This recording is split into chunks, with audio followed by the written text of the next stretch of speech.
Most of the great myths are about men doing impossible things.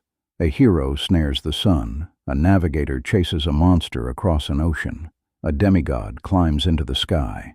This one is about a woman, and the impossible thing she does is swim, alone, at night, across a mile of black cold lake, with gourds tied to her body so she won't sink, steering by nothing but a sound on the water, not to escape anything, toward something, toward a man her family had decided she could never have. In the Maori tradition of Aotearoa, this is the most beloved love story there is, and its hero is the one who got in the water.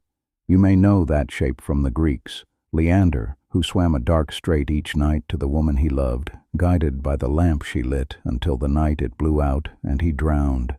This is that story with the current reversed. Here the swimmer is a woman, the lamp is a song, and she does not drown.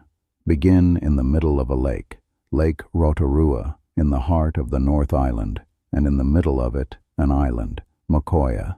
Real places. You can stand on that shore today. And on Mokoia, in the tradition, lived a young man named Tūtānekai. Tūtānekai had a problem that ran under his whole life, his birth. In the telling the old records preserve, he was an illegitimate son. His mother had left her husband for a visiting chief, and Tūtānekai was the child of that affair. In a world organized around rank and lineage, that mattered. It marked him as lesser, but the chief of the island, Wakawe, was a bigger man than the rules. Though Tūtānekai wasn't his by blood, Wakawe raised him, the record says, as kindly as if he were his own son, alongside his higher-born brothers. So Tūtānekai grew up loved inside his family and quietly outranked outside it. A boy who was and wasn't quite good enough. Remember that, because the whole story turns on it. Now, across the water on the mainland shore lived Hinemoa. And Hinemoa was the opposite of a problem.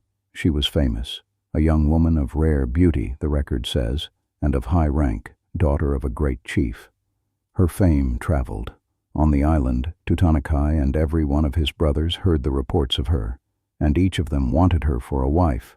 But here is the detail that sets the whole tragedy in motion.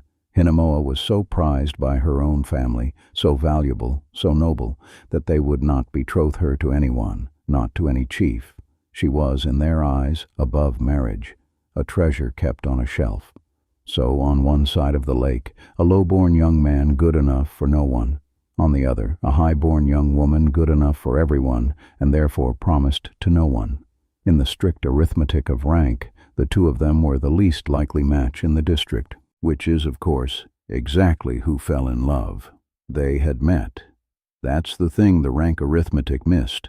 At the great gatherings, the times when all the people of Rotorua came together, Hinemoa and Tūtānekai had seen each other, and in the old exact words of the record, as they often glanced each at the other, to the heart of each of them the other appeared pleasing and worthy of love, so that in the breast of each there grew up a secret passion for the other. A secret passion, because neither dared say it. Tūtānekai looked at this celebrated woman and thought, perhaps I am nothing to her. Hinemoa looked at this forbidden man and thought, perhaps if I send word, he'll turn from me. Two people, each certain the other was out of reach, each wrong. And so Tūtānekai did the thing that makes this story sing, literally. Up on the slope of Mokoia he built a raised balcony, and with his dear friend Tiki he would climb up into it in the night. Tūtānekai played the horn, Tiki played the flute. And on the calm evenings, the record says, the sound of their music was carried by the gentle land breeze across the whole lake, to the village on the far shore where Hinemoa lay listening. Every night she heard it, and every night she said to herself, that is the music of Tūtānekai. He was calling to her across a mile of water in the only language that couldn't be forbidden. Eventually, the silence broke. Tūtānekai gathered his nerve and sent a messenger across the water to tell Hinemoa, plainly, that he loved her. And when the messenger reached her, she answered with a line that is pure joy, compressed into 3 words. She said, have we then each loved alike? Have we both been feeling this the whole time? From there they made a plan the reckless, tender plan of two young people who think they've solved everything. There would be a signal. Every night, Tūtānekai would sound his instrument from the balcony. When she heard it, Hinemoa would slip down to the water, take a canoe, and paddle across to him. The music would be the beacon. Simple. Except somebody noticed.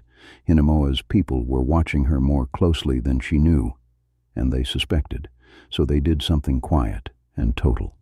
Every night they hauled the canoes, all of them, up out of the water, high onto the shore, so that not one was left afloat. No accusation, no confrontation. They simply removed the possibility. Night after night, Hinemoa came down to the lake's edge, and there was nothing there to carry her. Picture that. She can hear him. Every single night the music comes across the dark water. He is there, he is waiting, he is asking, and every single night the shore is stripped bare, and the woman stands at the edge of a mile of cold black lake with no way across. Most people, that's where the story ends. A sad thing that didn't happen. Hinemoa sat down on the ground to think, and as she sat, the record says, the soft measure reached her again from the horn of Tūtānekai, and the young chieftainess felt as if an earthquake shook her to make her go to the beloved of her heart. But there was no canoe. There was never going to be a canoe. So she had one thought left. Perhaps I might be able to swim across. Understand the size of that thought. This is not a river. Lake Rotorua is wide, the far island a distant shape by day and invisible by night. It is deep, and it is cold, and it is pitch dark. No one is coming with her. No one even knows she's going.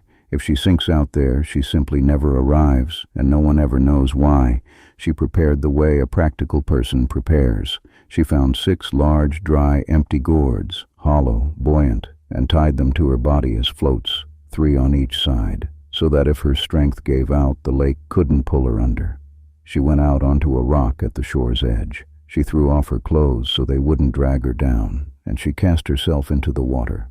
And then it was just her. She swam. When her shoulders gave out, she stopped and floated on the gourds, letting the current hold her up, breathing, and then she swam again. Partway across, she reached the stump of a sunken tree, standing up out of the deep water, and she caught it with her hands and clung there in the middle of the lake, resting, a woman alone in the black with nothing but a dead tree and 6 gourds between her and the bottom. And then she let go and swam on. But here is the thing that makes this the most human moment in all of it. Out there in the dark, she could not tell which way to go.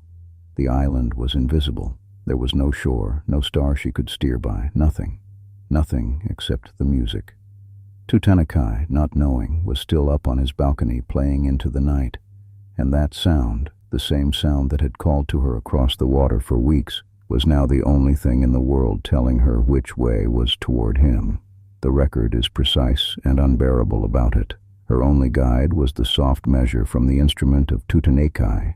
That was the mark by which she swam. She steered her own body through a mile of freezing darkness by following the sound of the man she was swimming to, and she made it. Exhausted, frozen, she reached the island, landing near a hot spring at the water's edge, and she climbed into the warm water to stop her shaking, trembling all over, the record says, partly from the cold and partly from the thought of finally meeting him. Now the story does something wonderful. It refuses to let them simply fall into each other's arms. Instead, it turns into a comedy of a hot spring in the dark, because Hinemoa, hidden and shivering in the pool, suddenly loses her nerve. She's naked, she's freezing, she's just done the most extraordinary thing anyone in the district has ever done, and she cannot bring herself to just walk up and announce it. So she waits, and chance sends her a servant. Tūtānekai, up in his house, gets thirsty and sends his slave down to fetch water, and the slave dips his calabash into the lake right beside the spring where Hinemoa is hiding. So she does something sly and brilliant. In a deep, gruff voice, pretending to be a man, she calls out, "Who is that water for?" "For Tūtānekai," says the servant. "Give it here, then," she says, and she takes his master's water, drinks it, and deliberately smashes the calabash on the rocks. The bewildered servant goes back empty-handed. Tūtānekai sends him again. She breaks that one too, again and again.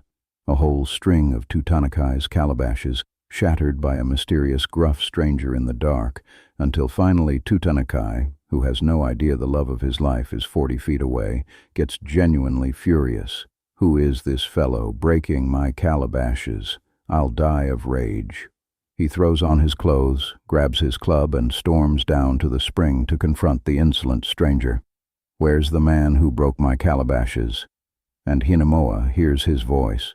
She knows it instantly, the voice of the beloved of her heart. And now, at the very end, she goes shy. She tucks herself under the overhanging rocks of the pool. Not really hiding, the record says gently. A bashful concealing, so that he wouldn't find her all at once, but only after searching. And Tūtānekai comes feeling along the dark banks of the spring, reaching into the water after this stranger, until his hand closes on a hand. Hello, who's this? And out of the dark, the answer, it's me. But who are you? And then, louder, the whole swim, the whole lake, the whole secret in 3 words. It's me, it's Hinemoa. The record says Tūtānekai could hardly believe it. Can such in truth be the case? And then, simply, let us two go to my house. He threw a garment over her, and she rose up out of the water, as beautiful, the old telling says, as the wild white hawk, and stepped onto the edge of the spring as graceful as the shy white crane. And he took her home. And by the ancient custom, from that night, they were husband and wife. The ending is my favorite kind, small and domestic and true. Next morning, the whole village is up, cooking, eating, and Tūtānekai, unusually, hasn't come out. So his father Mokoia sends a man to wake him, thinking the boy might be ill. The man slides open the wooden window of Tūtānekai's house, peers in, and sees 4 feet. 4 feet. He bolts back to Mokoia. There are 4 feet in the house. I saw them myself. Go back and look, says Mokoia, who is his companion. So the man peers in again, and this time recognizes her. And he runs through the whole village shouting the news that becomes the happy ending of the most famous love story in the tradition. Here's Hinemoa in the house of Tūtānekai. The high-born woman who could be promised to no one, and the low-born man who was good enough for no one, woke up in the same house. And the marriage, that the whole arithmetic of rank had said was impossible, became, the tradition records, a source of strong and lasting bonds between their peoples. The thing that was forbidden turned out to be the thing that joined everyone together. So think about what the tradition chose to make immortal here. Not a battle, not a conquest, not a hero killing a monster. The Maori tradition looked at all the things a story could be about, and it made its most cherished one about a woman who heard music across the water, and when they took away every canoe, tied gourds to her body and swam the lake in the dark rather than live without the person on the other side. The places are still there. Mokoia Island still sits in Lake Rotorua. The hot spring where she warmed herself and where his hand found hers is still there and still carries her story. This isn't a myth of gods and the beginning of the world. It's a myth about nerve and about the fact that the strongest current in the tradition isn't the sea or the storm. It's a person deciding that a mile of black water is smaller than what's waiting on the far side. If you want more of these, the trickster who died fighting death, the god who pushed the sky off the earth, the navigator who chased a monster to a new world, they're all on this channel, sourced and told properly. Every source is listed in the description below, so you can check the record yourself. Subscribe, and the next one comes to you. We're working through the whole tradition, one story at a time. Hinemoa swam toward the music. Follow the sound.